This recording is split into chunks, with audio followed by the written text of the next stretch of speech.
Okay, good evening. Can I- So it will be in English, of course. Welcome to Darat al Funun. Welcome our resident from Italy, Zoe Paterniani. As part of the exchange program between Darat al Funun and Fondazione Fotografia Modena, Darat al Funun welcomes photographer Zoe Paterniani, who will be giving a talk on her work, including a new projects actually in Jordan. She has two projects to talk about while during her stay in Amman. Zoe was born in Italy in 1991. She graduated from Bologna University in Visual Arts in 2015, and she exhibited in Mودينا June this year, actually 2016, at addition to different galleries in Bologna. As a photographer, she is interested in social photography when she is completing her master's degree in the contemporary image at Fondazione Fotografia Modena. Thank you for coming.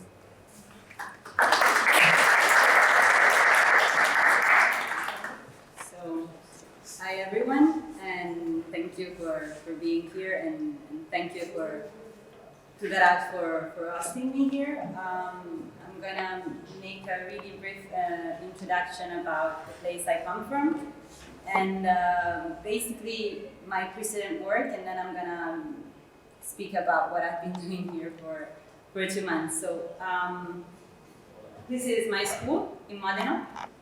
Modena is not really a big city in Italy, but it has a very strong tradition in photography, and that's because in the late 60s, first 70s, there were a lot of photographers working here.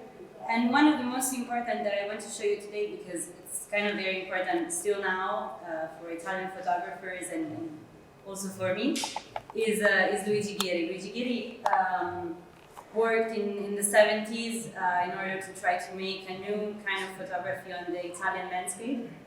And this tradition, like the people he worked with, are still teaching in Modena now. So it's kind of a very present, not just in the work we're doing, but also like in the t-shirt we have in Modena. I'm showing you really a few pictures of him because they're like very, you can see how the landscape is so flat. It also has something to do with what you can see here in Jordan in certain areas. So it's interesting. And it's kind of very important at an aesthetical level to me. Like you can see how it's looking at the landscape. I'm showing you also Franco Vaccari. Franco Vaccari is another photographer born in Modena and working in the same ages.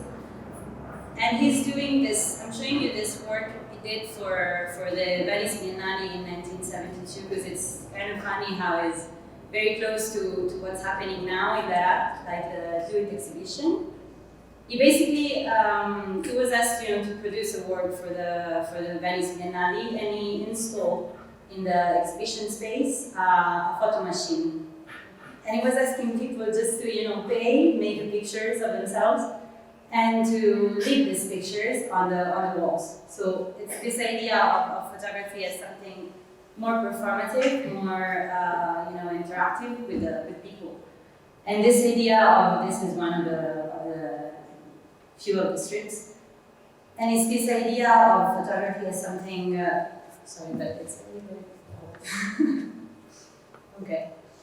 As something very performative and very, that is also in progress somehow. So these two ideas of photography, one is more conceptual, one is more aesthetic, one is on the landscape, the other one is maybe on the people, on the relation. I think are very important in the work of every Italian photographer now, are very important in Modena, and have been very important for me and for what I have been doing here and before. And just, okay, so this is, they basically, asked me to speak about my precedent work here, and this is one of the things that are not really. This is not really a project. This is something that I have been doing for the past 4 years. It's a blog. It's a very simple thing. I think a lot of you do something like this in in their daily life. It's kind of the same you do with Instagram or whatever. But it's, again, this idea of photography is something that you keep with you in your daily life. And it's not just, to make a project, to make research about something. It's also very important to just work on something more daily and more related to your life. Not really to a specific idea, or to just, build a style, build something constant in time. So this is the idea of the blog. And this is probably the idea I had when I did one of the projects that I've been doing here. So this is one thing. The other thing I'm going to show you from before, let's say from before, it's this project that was my final project for the master I'm doing. And it's about, basically about couples, young couples under 25 years old that are living together. And this to me was kind of a different thing from the blog. It was something more, I gave a lot of thought about this before doing it, and it's done in analogic photography because to me it's the right medium to, it takes time, it takes a lot of reflection, it takes speaking about what you feel probably. And so, basically in Italy we have really a lot of young couples that are living together. It's I consider it as a social phenomenon. It's not really a social condition, but it's determined by social conditions, like from economical conditions, from, in a way also from the media situation we're living in, because my generation is not really used to live alone. We never lived alone, we had movies, we had medias, we had everything to take us company. So basically was a research on this idea, on this living together. It's called La rottura provvisoria di una comune solitudine, which is not really easy to translate, but it's like the temporary suspension of a common solitude. So the temporary suspension of your loneliness, of your being alone somehow. And this is a different way of working, as I was telling you from the blog. So I'm showing you these two things because what I have been doing here, it's basically using both this kind of approaches, one more immediate, digital, more easy, more experimental also, and another one more slow, gave a lot of more thought of what I was doing, and used more, also the results are more similar between each other. So these are other images. And okay. So I don't know if there's any question or something.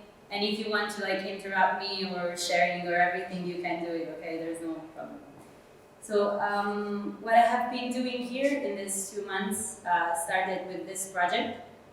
I got here in Amman, basically this is the first day of September, and I think the electoral campaign on the Jordanian elections were just started, maybe a few days before.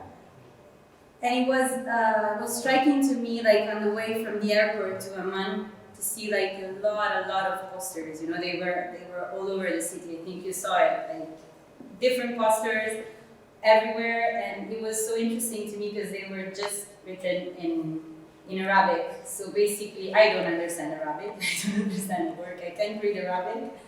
So basically, the only kind of communication I had with these posters were visual. I could just see faces. And also, in the first days, I was trying to understand Amman, because Amman, it's really different from any other European city, as you can imagine. European cities are all very different between each other, but they have kind of the same structure. You have a center, and you move from that center, and it's really all the same. Here, it's like you have a lot of different cities all in one. It's like you have different areas. You can go to certain areas, but you can't go to others, and you never know where you can really go. You can't really go. So basically, what I was trying to do was following these posters from the electoral campaign.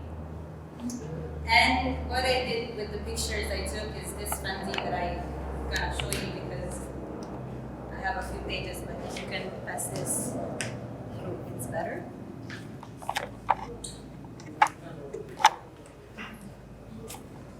Okay, so basically,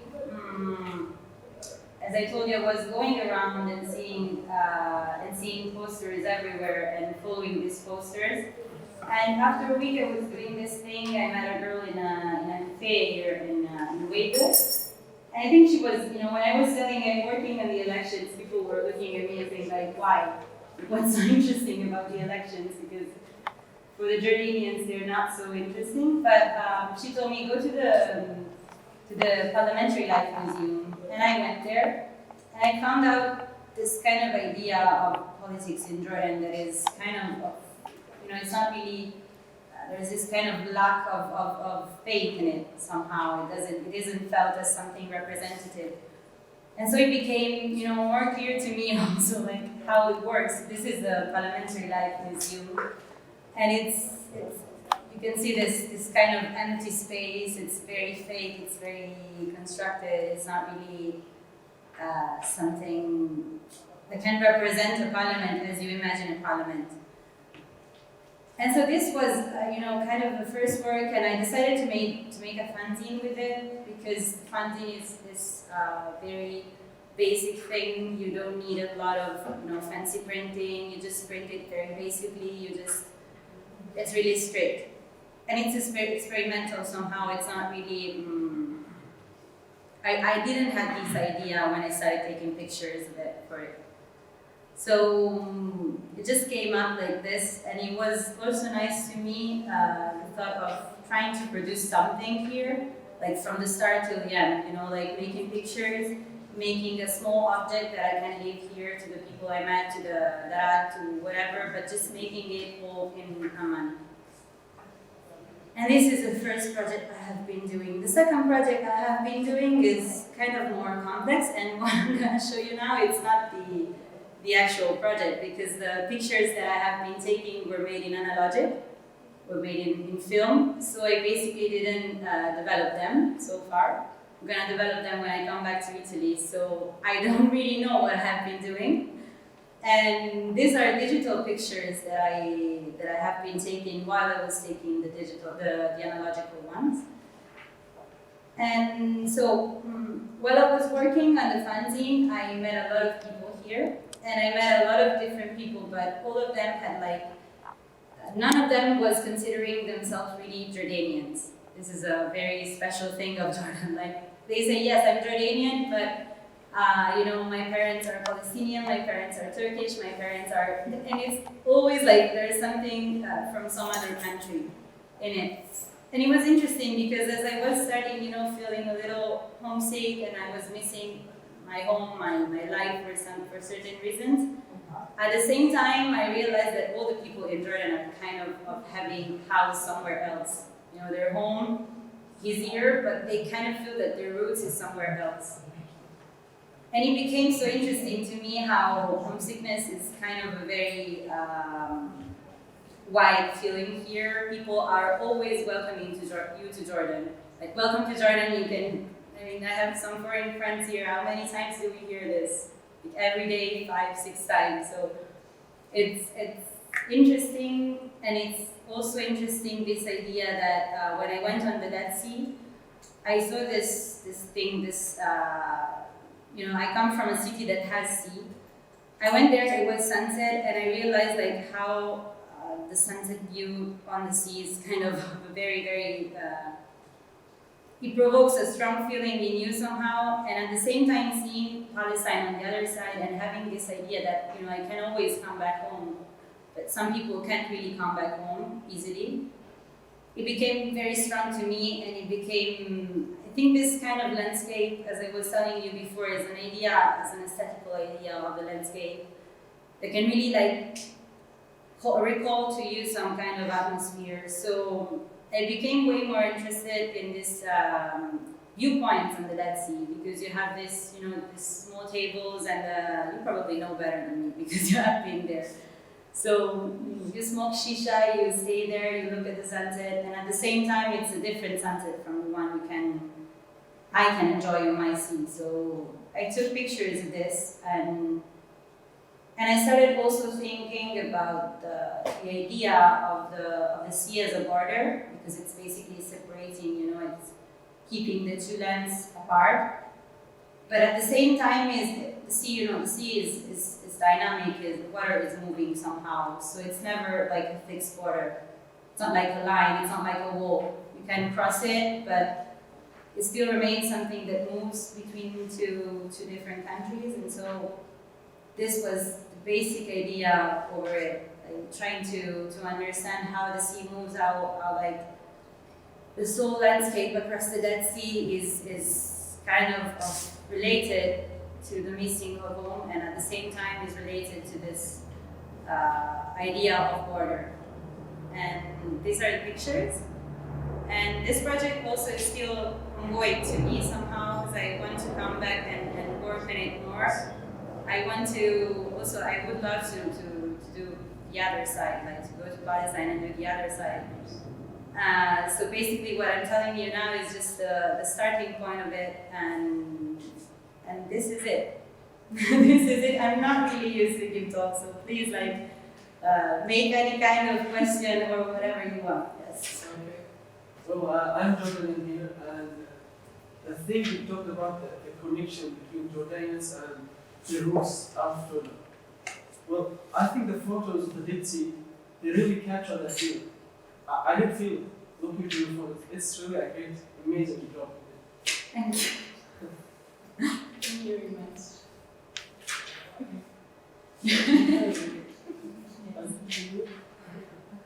So my name is Nadia, I would say so. I know Zoe from last May. I actually was the resident in Mودينا from the Jordanian side, and we met in Mوديna basically. I wanted to ask you about your feelings right now, being in Jordan, spending 2 months, and the feeling that you had before you came, and how did that change? Did you have any preconceptions that you had? For example, because the media now plays a very important part in everyone's life. Yeah. So what did you feel when you came to Jordan? Did you something that was maybe a stereotype or something that changed or a preconception that you had? Yeah. So at first, I want to say that when I applied for this residency, I was basically not knowing what I was going to do. It was just, I wanted to work in a very different place from the one I come from. And this was the idea I had of Jordan, a different place from Italy. This was the basic idea. And I still kind of have this idea. It's of course a different place. But before coming here, of course, I tried to do my research. I spoke with you also. And so the idea I had of the Middle East itself was really confused, I can say this. Because you have an idea that is, a lot of it is part of this stereotype of the media you were saying. A lot of it is part of also this conception that somehow it's a country really related to religion. And I think this, not dependently on what religion you're talking about, but just this idea of a very strong religion that can impact culture, it's something that we don't really understand in Europe. Like, we know it, we know that it's like this, but we never really understand how does it feel to have it in your daily life. Like, the title I decided to give to the fanzine, it's what's written in the frame, but it's also because this sentence, you say it before doing any kind of thing, before eating, before anything. And at the same time, it's the sentence that you put at the beginning of the constitution, of the law. So it's for really, really high things and for really low daily things. And this idea of the religion going everywhere in your life, it was so interesting to me, but I couldn't really understood it until I got here, definitely. And I have to say, this may be funny, but one funny thing about it is that the first time I heard the prayer in the very early morning when I was here, I got scared. I have to say this, I really woke up from my bed and I was scared. I was really, really scared, what I have to do, do I have to run? Do I have, what is this? So, yes, this idea of religion as something scary is definitely different now that I have been here. I have to say that I also may underestimated before coming here this idea of the woman somehow. I wanted to work on the woman condition before coming here. I didn't exactly know what I wanted to do, but at the end I decided not to do it because I felt it as a very personal thing. Like the first 3-4 days I have been here, I really felt this not being completely comfortable as a woman here. Not because I was scared. I wasn't scared. I have never been scared. I met amazing people, so this is not why. But at the same time, I feel that it's kind of a complex situation, and we don't really understand it because in Europe we think basically the main problem is the veil somehow. You know, like all us speaking about the veil and the burkini and this kind of things. This is not really what the woman situation is here. It's a way complex thing, more complex thing here. So these are the things that really changed.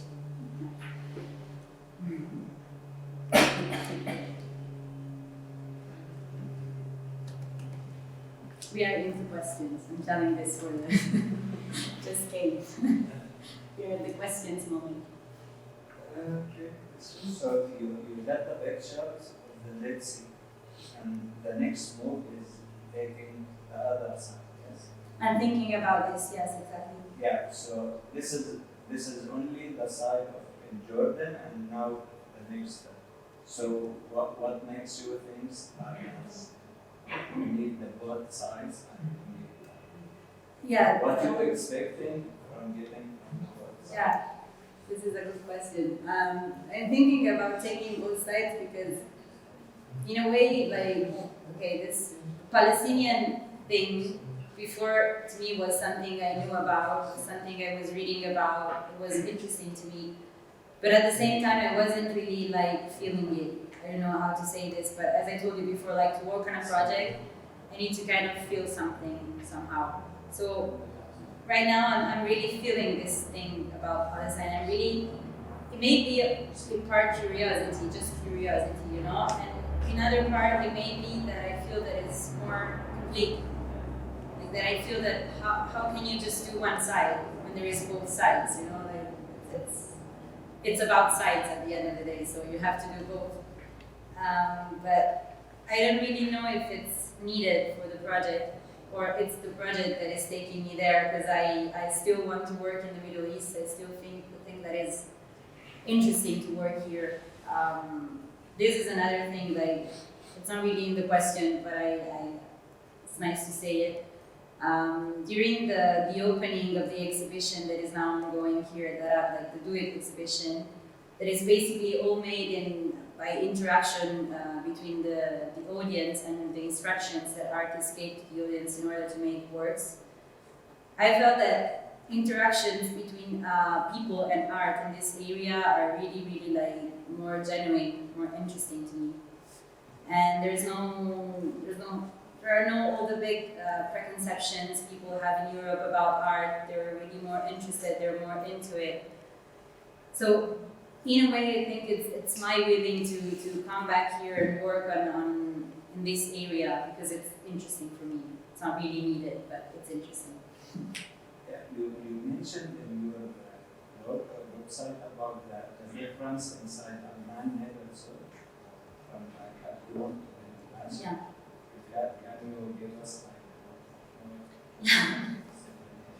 So this at the beginning was because I was, as I told you, I was trying to orientate in Amman. I was wandering around, and I noticed that, like for example, also the campaign. The campaign posters are required to have a female quota, and this female quota was, in my eyes, like as I looked for it, it was changing between areas such as, for example, Abdul, and other more poor and conservative areas. Like the female, the woman that they were candidating were really, really different.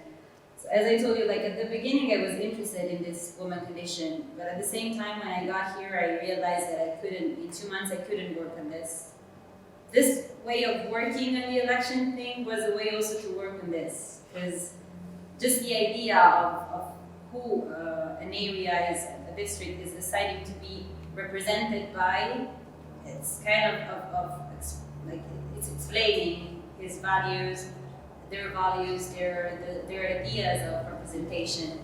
So this is what was also the difference between different areas, and the difference was, of course, like somehow the richest area for what I saw are more westernized and definitely also less recognizable. Like when I walk into Abdali, for example, like the boulevard feels like being, I didn't want to say in Europe because it feels like being everywhere, like you could be everywhere in the world. There's no really an identity. At the same time, like different areas, downtown of course have more identity. It's also more difficult and frustrating for me to walk there, to go there, because I'm not gonna lie about this. It's really not so easy sometimes. So it was this mixed feeling of wanting to see like the real Amman, but at the same time like being a little afraid of it sometimes, or being a little nervous about it. So I can explain like my mental geography of Amman is between these two ideas of more easy areas and more difficult areas that are way more interesting to me somehow. Yes. How do you think, if you present this in Italy, how do you think people would react? For example, how many women ran for parliament, their pictures are put up in their campaigning. Would you think it would be maybe a little bit disappointing for Europeans to see that so many hijab girls get elected into parliament here? Because I feel like it's something Europeans like to indulge in.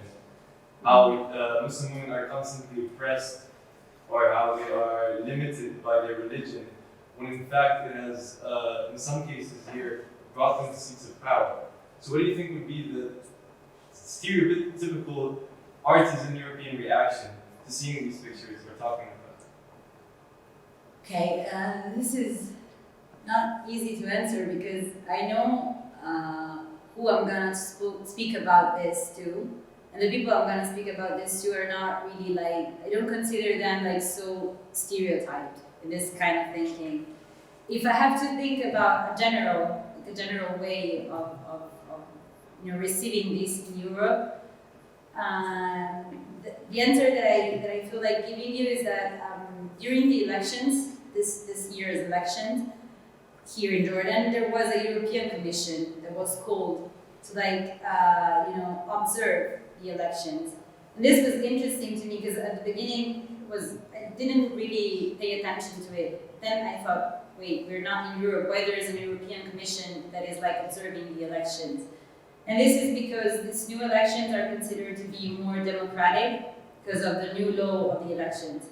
So I think in a way, like also this idea of Jordan as the last safe country in the Middle East, or how we call it in Europe or something like this. I think these elections and also the zine I made about it somehow like confirms this idea of Jordan as a safe country and as a country that is somehow like more democratic than other countries in the Middle East. So this is just what I feel about it. Then of course, this idea about the hijab, about the burqa, burkini, and blah blah blah, as I was saying before, I think it's completely misunderstood in the West. But this is kind of another subject, which is more related to the woman, as I was saying before, and it's been too hard for me to work on this in 2 months. But yeah. But as you mentioned before, it's a woman thing here in the Middle East, especially in Jordan, it's more complicated than just burkini and Yeah. It's way more complicated. Definitely. And there is a lot of things like crossing each other, and you cannot just say religion or rights or whatever you think. No, it's absolutely more complicated, and it's absolutely this idea as the idea of religion. I think there are two ideas that are completely like misunderstood in the West. I don't want to say in a good or in a bad way, because I spoke to a lot of Jordanians here that kind of are way more like tough on religion than what are people in the West somehow. And I kind of justify this because I say, okay, in the West, we speak about something we don't know. But if you were born here, like what can I say? Like, you know better than me somehow about it. So I guess when it becomes a cultural problem, it becomes a cultural issue somehow. You can try to address it as someone coming from Europe, but you could never address it as someone that was born here. And this is the point, like admitting that you're coming from Europe and you're not from here. And this is really important. This distance, I think it's really important to take.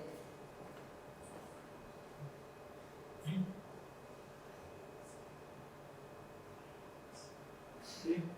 I had do you find talking about hijab and women's rights here in Jordan, comparing it to Europe? We talked about religion, right? There is a difference, I guess, between religion and culture. Yes. Did you see the line between culture and religion here in Jordan? Could you This is one of the most scary questions that someone can do. Okay, it's a really difficult question. No, I can't see it. Me in 2 months, I'm not, like if you are asking me to trace it, I don't know where to trace it. But at the same time, as I was saying, it's like the sentence that I put on the zine, like the title of the zine is kind of my opinion on this. So religion is something that is, or culture. That's why it's not so easy to separate them, because religion is something that is into people's life from the morning to the night.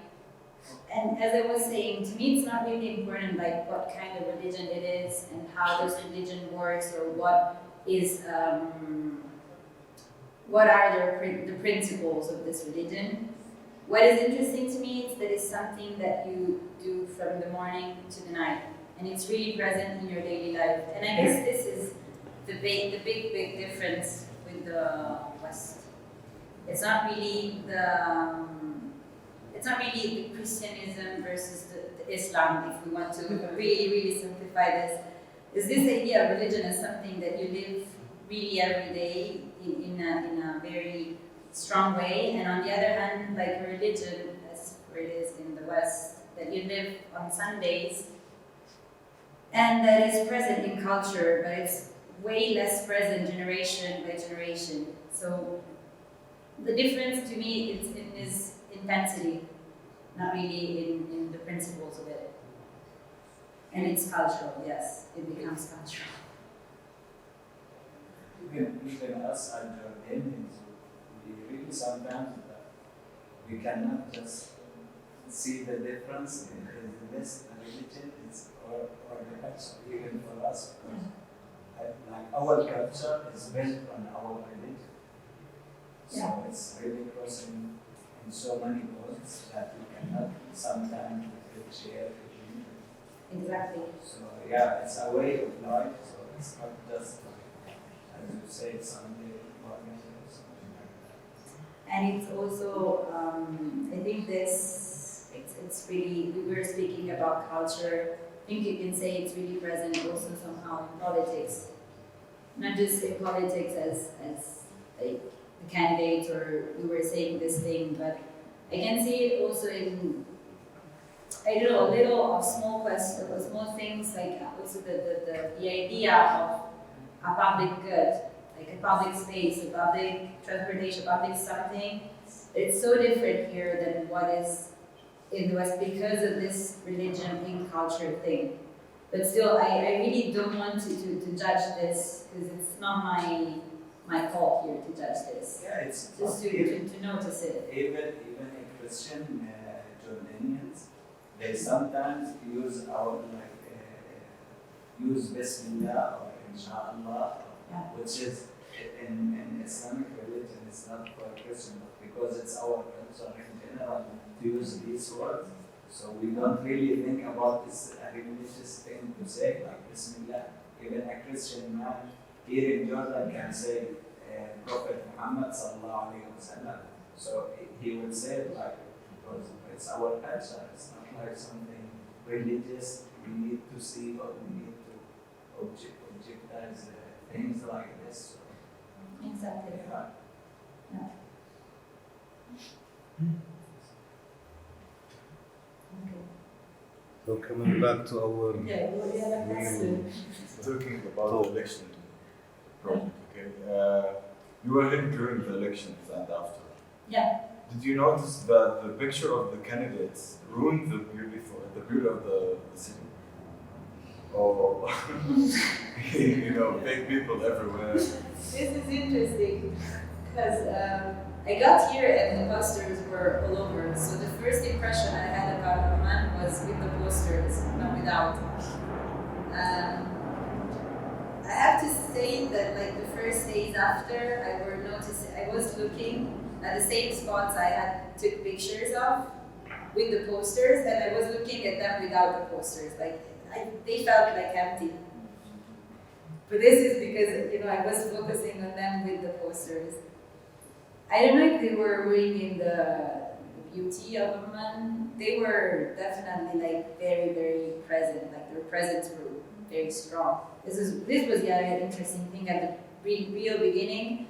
We have like in Italy especially, we have areas that are supposed to be like for the posters. So if you are making a campaign, there's a wall for you. There, every candidate can put his posters, and they're there. So this thing that they were basically on the trees, they were everywhere, like everywhere.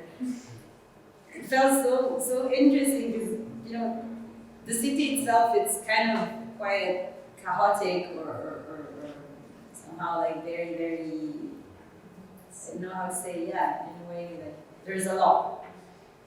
Plus the posters, it was even a lot more, but they kind of integrated, in my opinion, with the whole Amman landscape somehow. Yes.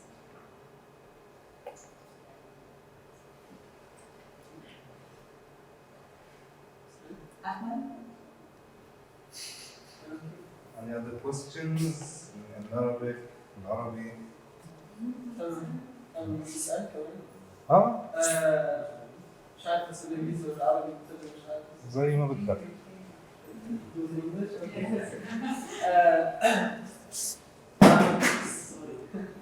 I'm a photographer myself, okay? And I had a photography mission for a company, design company, before the elections. I actually live in Ireland, not in Amman, other city out of Amman. I came here to see some friends and see you. I want to, the mission was actually to go and photograph an old ruins in a place called Wadi Rinal, in the age of Amman. Okay. When I reached there, I found the faces of the people who were going to elect on the remains of the Romanian remains that I was supposed to photograph, and they destroyed the meaning. Nobody removed it actually. It's still there, even after the election. So, answering to his question, actually the election destroyed some of the visual beauty from it. Okay. You You can speak about this with Zakaria there. Because Zakaria was wondering where all the posters are gonna go after the elections. And so some of them are still there.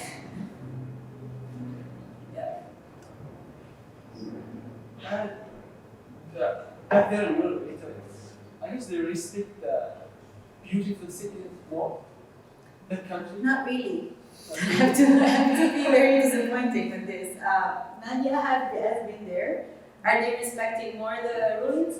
Like in Sicily, for example. You can see graffiti, which is, sometimes, for me it was strange when I first went to Italy a couple of years ago when I landed in Rome. I saw a lot of graffiti and I was shocked because there's so many archaeological important places and you see graffiti everywhere and I was not used to, I thought that was like a pollution for me, for example. Something strange. Yeah, I don't know, but I feel like Italians are more like very related to Jordanians people. Like there is a lot of things in common even with like social relations and everything. Yeah, this is a thing that every Jordanian says, but it's true. Yeah, I can because compare. I work with Italian colleagues and they are like, they can get into our like social life very quickly than other Muslims. Definitely. Yeah, it's a funny thing. Yeah. Different like same way of thinking, same stubborn, same. Yeah. Yeah, it's. We say that in Italy we just have more beer, but that's it. Yeah. That's the only point. We have different, but yes. Yeah.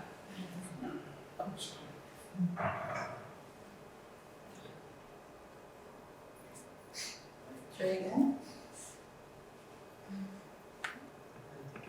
So we'll conclude. If there's no other questions, you can always talk to Zoe informally in our garden.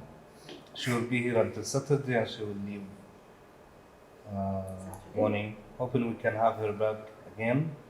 And welcome, and Muhammad Zakaria will be our resident in Italy in exchange at the same foundation with Zoe. So thank you again. And, I have a final question. yeah. Sorry for the many questions. I'm talking about the technical part of it. Photography part. Could you tell us more about it? Yes, I'm gonna be super brief. Like as I told you, I use both digital and analogic and film. When I use digital, I use a very small mirrorless camera. So it feels like digital is used for being quick, for being easy, for not thinking too much about what you're doing. This is for me. This is not my rule. So I use digital to be easy. And I use film photography when I feel something somehow, when I'm working on something that I feel, that it's not just something that I feel, but it's something that involves a feeling somehow.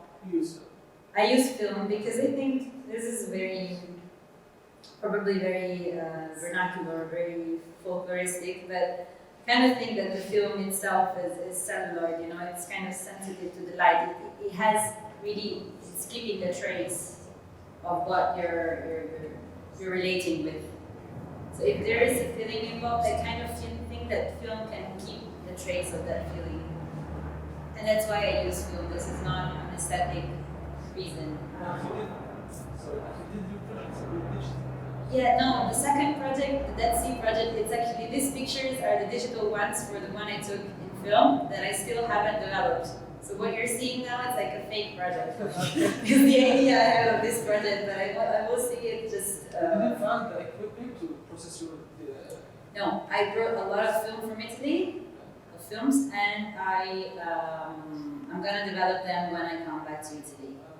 Because it's not so safe developing here for what they told me, so I just didn't risk, you know? Like, it's okay, I'm gonna bring back them. That's it. This is going to be a final question today. Yeah. I was just seeing the second project, which was the Jordanian elections. Yeah, sure. You leave some traces of chaos, and it's really chaotic. So my question is, was this a real preconceived idea? Like you tried to give those photos, those interpretations of your preconceived idea, or was it something very random that you landed on the ground, you started shooting, and it came like this? It's exactly what I was saying before. Like before, I was starting my introduction saying that I have two kind of different approaches to photography. One is more thoughtful and is the one I use on the Dead Sea because that is my main project. That thing is completely, as you said, like you read it perfectly. So I got here and I landed here and I started wandering in Amman. I had no idea of the geography and I was taking pictures of the posters. Still hadn't an idea of doing a zine with it. Then I visited the Parliamentary Life Museum. I wanted to take these pictures together, and plus the important thing to me was to make something that was like, it started here and was finished here. Like to make a real object here. So printing it in Amman and leaving it in Amman and not bringing it back to Italy. So this is the idea of the zine. Like it's my first impression of Amman it's the first relation I got with it, and somehow this is what came out of it. And also the elections are like an ephemeral process, because you know there are the posters for 2 weeks, then you don't see anything more of it. There's no trace of it. So it was like the willing of keeping a trace of it, but in an ephemeral way, because the zine, you know, it's not a project, it's not an exhibition, it's a small thing, it's a not pretentious thing. So the idea was to use a medium that was related to the elections themselves. Yes. Okay. Well, thank you. Thank you.